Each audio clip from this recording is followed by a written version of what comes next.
राधे राधे भक्तों, आप सभी भक्तों को कामिका एकादशी की हार्दिक शुभकामनाएं।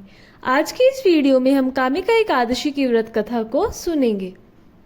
कुंती पुत्र धर्मराज युधिष्ठिर बोले कि हे भगवान, अब आप मुझे श्रवण मास के कृष्ण पक्ष की एकादशी की सविस्तार कथा सुनाइए। उस एकादशी का नाम तथा उसकी विधि क्या है, उसमें कौन से देवता की पूजा की जाती है।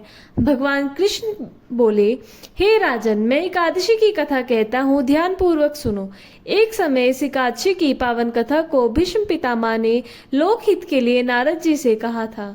एक समय नारद जी ने पूछा कि पितामह, आज मेरी श्रावण माह की कृष्ण पक्ष की एकादशी की कथा सुनने की इच्छा है, अतः अब आप एकादशी की व्रत कथा विधि सहित सुनाइए। भीष्म पितामह नारद जी के वचनों को सुनकर बोले, हे नारद जी, आपने मुझसे यह अत्यंत सुंदर प्रश्न किया। अब आप ध्यान लगाकर सुनिए। श्रवण माह में कृष्ण पक्ष की एकादशी का नाम कामिका एकादशी है। इस एकादशी की कथा के सुनने मात्र से वाजपेयी यज्ञ का फल मिलता है। कामिका एकादशी के व्रत में शंख चक्र गदाधारी विष्णु भगवान की पूजा की जाती है। जो मनुष्य इस एकादशी को धूप दीप नैवेद्य आदि से भगवान विष्णु की पूजा करते हैं, उन्हें गंगा स्नान के फल से भी बड़ा फल मिलता है। यही फल सूर्य, चंद्र ग्रहण, केदार और कुरुक्षेत्र में स्नान करने से मिलता है।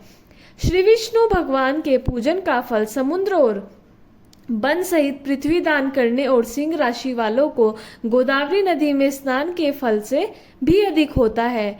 व्यतिपात में गंडक नदी के स्नान करने से जो फल मिलता है, वह फल भगवान की पूजा करने से मिल जाता है। भगवान की पूजा का फल श्रवण मास के कृष्ण पक्ष की एकादशी के फल के बराबर है। अतः भक्ति पूर्वक भगवान की पूजा न बन सके तो श्रवण माह के कृष्ण पक्ष की कामिका एकादशी का व्रत अवश्य करना चाहिए। आभूषण से युक्त बछड़ा सहित गोदान करने से जो फल मिलता है, वह फल कामदा एकादशी के व्रत से मिल जाता है। जो उत्तम द्विज श्रवण माह के कृष्ण पक्ष की कामिका एकादशी का व्रत करते हैं तथा श्री विष्णु भगवान की पूजा करते हैं, उसे समस्त वेद, नाग, किन्नर, पितृ आदि की पूजा हो जाती है। हे नारद, स्वयं भगवान ने अपने मुख से कहा है कि मनुष्य को आध्यात्मिक विद्या से जो फल मिलता है, उसका अधिक फल कामिका एकादशी का व्रत करने से मिल जाता है। इस व्रत के करने से मनुष्य अंतिम समय अनेक दुखों से युक्त महाराज, यमराज तथा नरक के दर्शन नहीं करता। कामिका एकादशी के व्रत तथा रात्रि के जागरण से मनुष्य को कुयोनी नहीं मिलती और अंत में स्वर्गलोक को जाता है। जो उत्तम मनुष्य श्रवण माह के कृष्ण पक्ष की कामिका एकादशी को तुलसी से भक्ति पूर्वक श्री विष्णु भगवान की पूजा करते हैं, वे इस संसार सागर में रहते हुए भी इससे इस प्रकार अलग रहते हैं, जिस प्रकार कमल जल में रहता हुआ भी जल से अलग रहता है। भगवान की तुलसी दल में पूजा करने का फल एक बार स्वर्ण और 4 बार चांदी के दान के फल के बराबर है।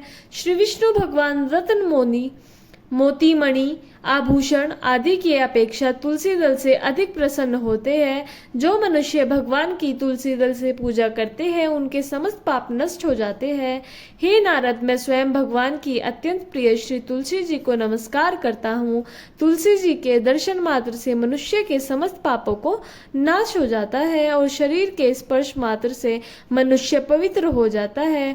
तुलसी जी को जल से स्नान कराने से मनुष्य की समस्त यम यातनाएं नष्ट हो जाती है। जो मनुष्य तुलसी जी को भक्ति पूर्वक भगवान के चरण कमलों में अर्पित करता है, उसे मुक्ति मिलती है। जो मनुष्य एकादशी के दिन भगवान के सामने दीप जलाते हैं, उनके पितृ स्वर्गलोक में सुधा का पान करते हैं। जो मनुष्य भगवान के सामने घी या तिल के तेल का दीपक जलाते हैं, उनको सूर्यलोक में भी सहस्त्रों दीपकों का प्रकाश मिलता है।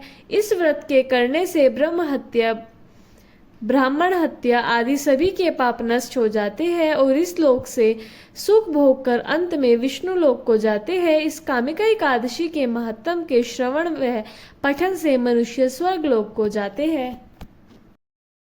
भक्तों, कामिका एकादशी व्रत के पीछे की कथा को सुनते हैं। एक कथा के अनुसार प्राचीन काल में किसी गांव में एक ठाकुर जी थे।